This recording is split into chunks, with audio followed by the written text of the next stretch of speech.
శేఖర్ రెడ్డి గారు, ప్రసాద్ గారు చాలా క్వశ్చన్స్ అడిగారు, మీరు దానికి ఆన్సర్ చేయాలి. నమస్తే అండి అశోక్ గారు, మీరు అలాగే ప్యానెల్లో ఉన్న సభ్యులకి ఇహా టీవీ వీక్షకులందరికీ కూడా శుభ సాయంత్రం అండి. మా సప్తగిరి ప్రసాద్ అన్న బాగా చెప్పండి, జబర్దస్త్ కామెడీ అంతా ఏడా చేశాడు నిజంగా. థ్యాంక్ యూ అన్న, చాలా రోజులతో నవ్వాను, చర్చా కార్యక్రమాల్లో చాలా రోజులతో నవ్వాను. థ్యాంక్ యూ రెడ్డి గారు. చర్చ చేయాలి, మనం ఎప్పుడు రచ్చ చేయకూడదు. సప్తగిరి నేను యాక్చువల్లీ చర్చా కార్యక్రమాల్లో బాగా నవ్విచ్చారు ఫస్ట్ టైం నేను చాలా రోజుల తర్వాత నవ్వా. సప్తగిరి ప్రసాద్ అన్న, నాది ఒక ప్రశ్న అన్న. ఇప్పుడు చంద్రబాబు నాయుడు గారిని సూటిగా నేను 4 ప్రశ్నలు మీ పార్టీని అడగాలనుకున్నాను.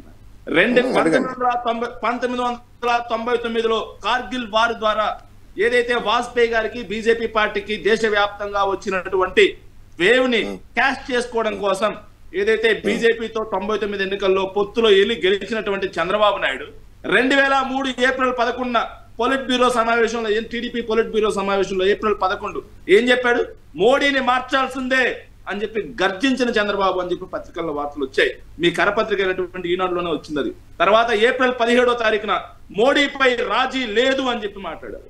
2004 ఎన్నికల్లో ఘోర పరాజయం చెందిన తర్వాత మీరు మాట్లాడిన మాట ఏంటంటే, బీజేపీతో కలిసి వెళ్ళడం వల్ల మాత్రమే ఓడిపోయాం, బీజేపీ లాంటి మతతత్వ పార్టీతో పొత్తు పెట్టుకోవడం మా నేరమైంది, ఇక చరిత్రలో బీజేపీతో కలిసి వెళ్లేది లేదు అని స్పష్టంగా తెలియజేసినటువంటి చంద్రబాబు నాయుడు 2009 ఎలక్షన్స్ కి వచ్చేసరికి మహాకూటమి అని చెప్పేసి టీఆర్ఎస్, బీఎస్పీ, లెఫ్ట్ పార్టీ ఇట్లా మహాకూటమి అని చెప్పి ఒక కూటమి పెట్టుకుని వచ్చాడు.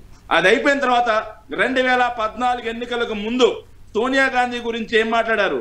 సోనియా గాంధీ ఒక అవినీతి అనకొండ అని చెప్పి కాంగ్రెస్ పార్టీని నోటికొచ్చినట్టు దూషించిన చంద్రబాబు నాయుడు 2014 ఎన్నికలకి మోడీతోటి మళ్ళీ ఏదైతే బీజేపీతో మేము ఎప్పుడు పొత్తే పెట్టుకోమని చెప్పాడో అదే మోడీతో బాబు మోడీ జోడీ మాదొక విన్నింగ్ కాంబినేషన్ చెప్పి ఎలక్షన్స్ లో గెలిచిన తర్వాత ఏదైతే చంద్రబాబు నాయుడు మోడీని ఆకాశానికి ఎత్తి మోడీ ఏదైతే బీజేపీ సంఖలో కూర్చొని కాంగ్రెస్ పార్టీని నోటికి వచ్చినట్టు తిట్టి నవనిర్మాణ దీక్షలు అని చెప్పి మాట్లాడు. అది అయిపోయిన తర్వాత తీరా 2017-18కి వచ్చేసరికి మళ్ళీ అదే కాంగ్రెస్ పార్టీ సంఖలో ఎక్కి బీజేపీని తిడుతూ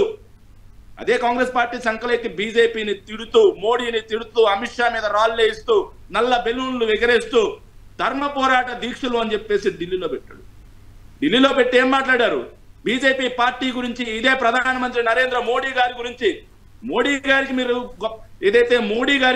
మీరు రెస్పెక్ట్ ఇవ్వకపోయినా పర్వాలేదు, కానీ ప్రధానమంత్రి అనే ఒక కుర్చీకి కూడా రెస్పెక్ట్ ఇవ్వకుండా, దేశాన్ని పాలించే ప్రధానమంత్రి కుర్చీకి కూడా వాల్యూ ఇవ్వకుండా ప్రధానమంత్రి మోడీ గారిని బండ బూతులు తిట్టినటువంటి ఇదే టీడీపీ పార్టీ 2018లో కాంగ్రెస్ తో తెలంగాణలో పొత్తులు వెళ్ళారు. ఏదైతే కాంగ్రెస్ పార్టీకి వ్యతిరేకంగా తెలుగు వారి ఆత్మ గౌరవం అని చెప్పి మీరు చెప్పుకునే విధంగా పుట్టిన పార్టీ, అదే కాంగ్రెస్ పార్టీతో మీరు పొత్తులు వెళ్ళిన తర్వాత బీజేపీని తిట్టారు. ఎలక్షన్స్ అయిపోయి మళ్ళీ మీ పార్టీకి చెందిన రాజ్యసభ పక్షం మొత్తాన్ని తీసుకెళ్లి బీజేపీలో గెలిపించారు. అదే మీ పార్టీతో అంటగాగే పవన్ కళ్యాణ్, సారీ మీ పార్టీకి ఒక బి పార్టీ, మీ పార్టీ అద్దెకు తెచ్చుకున్న ఇంకో పార్టీ ఉంది, ఆ పార్టీ దాన్ని తీసుకెళ్లి బీజేపీతో గెలిపించారు. గత 2 సంవత్సరాలుగా బీజేపీ ప్రాపకం కోసం, మోడీ ప్రాపకం కోసం 0.9%, 0.8 to 9% ఓట్ షేర్ వచ్చింది 2019లో బీజేపీకి రాష్ట్ర వ్యాప్తంగా. కానీ టీడీపీ పార్టీకి వచ్చింది 39%, ఈ జనసేన పార్టీకి వచ్చింది 5.8%. ఈ 5.8% అతను, 0.9% అతనికి, 39% అతనికి, ఇద్దరికి మధ్యలో మధ్యవర్తిత్వం కుదిర్చడానికి, వీళ్ళిద్దరి మధ్య పొత్తు కుదిర్చడానికి నేనే బ్రోకర్ గా మారాను అని చెప్పేసి ఆయన స్పష్టంగా చెప్పారు. అది బ్రోకర్ అని మీరు అనుకుంటున్నారు శేఖర్ రెడ్డి గారు. ఒకటి వాళ్ళు చెప్పేదేంటి, ఇప్పుడు మిమ్మల్ని దించడానికి వాళ్ళందరూ ఏకమవుతామని వాళ్ళు క్లియర్ గా చెప్తున్నారు, దాంట్లో తప్పే ఉంది. సార్ అశోక్ గారు నన్ను కంప్లీట్ చేయండి. బీజేపీ పెద్దలు టీడీపీతో మాకు పొత్తే వద్దు, చంద్రబాబు నమ్మేదే లేదు అని చెప్పేసి బీజేపీ పెద్దలు నన్ను చీవాట్లు పెట్టారు, ఈ పొత్తు వద్దు, నన్ను చీవాట్లు పెట్టారు, నన్ను తిట్టారు అని చెప్పి కూడా పవన్ కళ్యాణ్ గారు చెప్పారు. అంత చీవాట్లు పెడుతున్నా సరే బీజేపీ పార్టీ, అంత అసహించుకుంటున్నా సరే మరి ఇదే టీడీపీ చంద్రబాబు నాయుడు గారు ఎందుకని చెప్పి తెలుగువారి ఆత్మగౌరవం అని చెప్పి వీళ్ళు మాట్లాడే వీరు మళ్ళీ ఢిల్లీకి వెళ్ళి ఎందుకని చెప్పి మోడీ, అమిత్ షా చుట్టూ, బీజేపీ పెద్దల చుట్టూ ప్రదక్షిణం చేస్తున్నారు. ఆ చేసే ప్రదక్షిణాలేయో ఆంధ్రప్రదేశ్ లో ప్రజల చుట్టూ తిరిగితే ఒక 4 ఓట్లన్నా వస్తాయి సప్తగిరి ప్రసాద్ అన్న. ప్రజలు అన్ని గమనిస్తున్నారు, ప్రజలు గమనించలేనంత విఘ్నులు కాదు. ఇవి రాజకీయ ప్రయోజనాలా లేకపోతే రాష్ట్ర ప్రయోజనాలా? చంద్రబాబు నాయుడు గారు ఇప్పుడు మీరు మాట్లాడుతున్నారు, చంద్రబాబు నాయుడు అనే నేను అని చెప్పి అంటున్నారు. మీకంత దమ్ముండుంటే ప్రజల్లో మాకంత వ్యతిరేకత ఉండుంటే ప్రజలు మమ్మల్ని అసహించుకునే పరిస్థితి ఉండుంటే వై ఎందుకని చెప్పి మీరు సింగిల్ గా పోటీ చేయలేపారు 175 స్థానాల్లో? ఎందుకని చెప్పి ఇంకా పొత్తుల కోసం చంద్రబాబు నాయుడు గారి రాజకీయ జీవితం మొత్తం పొత్తులు జుత్తుల మీద మాత్రమే ఆధారపడి ఉంది. 99 ఎన్నికల్లో గెలిచింది పొత్తులతో, 2004లో గెలిచింది, 2014లో గెలిచింది పొత్తులతో. పొత్తులు లేకుండా ఆయన ఎప్పుడైనా రాజకీయాల్లో ఎలక్షన్స్ కి వెళ్ళే దమ్ము చేయగలిగారా? కనీసం ఎలక్షన్స్ లో గెలవగలిగారా పొత్తులు లేకుండా? అలాంటిది మీరు వచ్చి ఈరోజు మాది 45 రోజుల్లో అయిపోతుంది, ప్రజలు మొత్తం గమనిస్తున్నారు చంద్రబాబు నాయుడు గారి అసహ్యమైన రాజకీయాలు, చంద్రబాబు నాయుడు గారి భావదారిద్రమైన అది ఓకే సార్. శేఖర్ రెడ్డి గారు ఒక పాయింట్ కి ఆన్సర్ చేయండి సార్, ఒక పాయింట్ కి ఆన్సర్ చేయండి.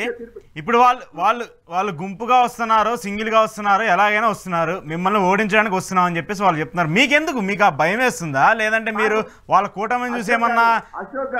అశోక్ గారు వాళ్ళు 100 మంది అయినా కలిసి రండి, నేను కాదనట్లేదండి. కాకపోతే చంద్రబాబు నాయుడు గారు బీజేపీతో పొత్తు కోసం వెళ్తున్నారు చూసావా, అది అనైతికం అంటున్నాను.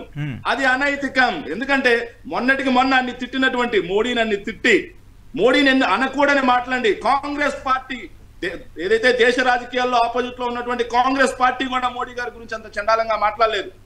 కానీ వీళ్ళు ఢిల్లీలో జంతర్ మంతర్ దగ్గర ధర్మ పోరాట దీక్ష అని చెప్పేసి కింద బ్యానర్ ఐటమ్స్ ఏమొచ్చే తెలుసా అండి అప్పట్లో ఈనాడు పేపర్లో? బాబు గర్జన, చలిలో కూడా వేడి పుట్టించిన బాబు ప్రసంగం చూసామండి, మన రాష్ట్ర ప్రజలందరూ గమనించారు. ఆ వేడి పుట్టించిన బాబు ఈ రోజు ఏమైపోయాడండి? అంత చల్లబడిపోవడానికి కారణం ఏంటి? అలా బీజేపీ పెద్దల కాళ్ళ చుట్టూ తిరగడానికి కారణం ఏంటి? ఎక్కడైనా సరే బాబు అనే చంద్రబాబు నాయుడు పొత్తులు లేకుండా ఎలక్షన్స్ కి వెళ్లే పరిస్థితి లేదు, జిత్తులు లేకుండా ఎలక్షన్స్ కి వెళ్లే పరిస్థితి లేదు. ఆయనకి ఎప్పటికైనా టీడీపీ వాళ్ళకి నేను ఒక చిన్న మనవి చేస్తున్నా, వాళ్ళు పొత్తుల మీద జిత్తుల మీద కాకుండా ప్రజలు నమ్ముకుంటే కనీసం డిపాజిట్లు అయినా వస్తాయి. లేకపోతే ఈసారి కూడా 2019లో ఇచ్చినట్టు చంపపెట్టు లాంటి తీర్పు ఇచ్చి బాబుని శాశ్వతంగా హైదరాబాద్ కి పరిమితం చేయడం కోసం రాష్ట్రంలో బడుగు బలహీన వర్గాలన్నీ కూడా సిద్ధంగా ఉన్నాయి. Okay, right right right Saptagiri Prasad గారు. Right right right right